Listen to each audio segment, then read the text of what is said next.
तुमची दाढी एवढी हलकी आहे का? मग मी त्यांना ते रेझर पाठवतो. मी सांगतो आमच्या शिवसेना भवनातल्या लोकांना की चांगले एक रेझर पाठवा, त्यांना दाढी करायची आहे म्हणून. आणि दाढीने जर एकदा जर त्या दाढीवर जर हात फिरवला असता शिंदे साहेबांनी, तर यांना बोंबलायला सुद्धा जागा राहिली नसती. नुसत्या दाढ्या ठेवून काय करणार? दिघे साहेबांना दाढी शोभली, त्यांची दाढी हलकी नव्हती. तुम्ही दिघे साहेबांच्या विचारांची दाढी सुद्धा हलकी केली. पार्ट 2 जेव्हा येईल, दाढी पार्ट 2, त्या टायमाला तुमची खैर राहणार नाही. दाढीला हलक्यात घेऊ नका, मग दाढी करा. तुमची दाढी एवढी हलकी आहे का? मग मी त्यांना ते रेझर पाठवतो. मी सांगतो आमच्या शिवसेना भवनातल्या लोकांना की चांगले एक रेझर पाठवा, त्यांना दाढी करायची आहे म्हणून.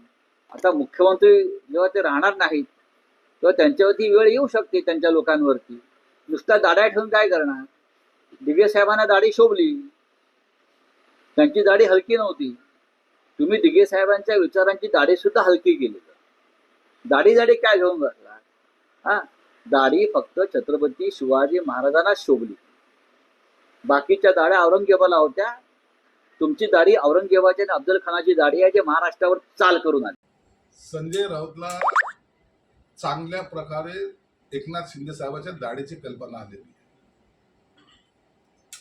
हे संजय राऊत राज्यसभेचे सदस्य होण्यासाठी शिंदे साहेबांचे पाय धरत होते. आमच्या सारख्याची मतं घेऊन ते राज्यसभेवर गेलेत. अवघ्या अर्ध्या मताने ते निवडून आलेले.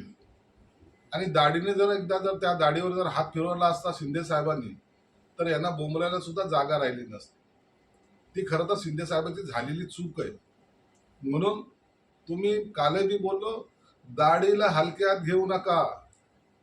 आताही सांगतोय, दाढीने आणखी खरं रूप तुम्हाला दाखवलेलं नाही. हा झाला एक पार्ट. पार्ट 2 जेव्हा येईल, दाढी पार्ट 2, त्या टायमाला तुमची खैर राहणार नाही. ज्या संयमाने ते घेत आहेत, आज महाराष्ट्र पाहतोय. एकनाथ शिंदे साहेबाबरोबर जे अवाच्य भाषेमध्ये बोलतायत, ज्या खालच्या पातळीवर टीका करतायत, अनेकांचे आम्हाला फोन येतात की साहेब याचा थोबाड बंद करा. परंतु जर त्यांनी मनावर घेतलं, दाढीवरून जर हात फिरवला, तर संजय राऊतची अवस्था काय होईल? मग असलेल्या भांडूपच्या बाजूच्या डम्पिंग ग्राउंडवरच जाऊन त्यांना बसावं लागेल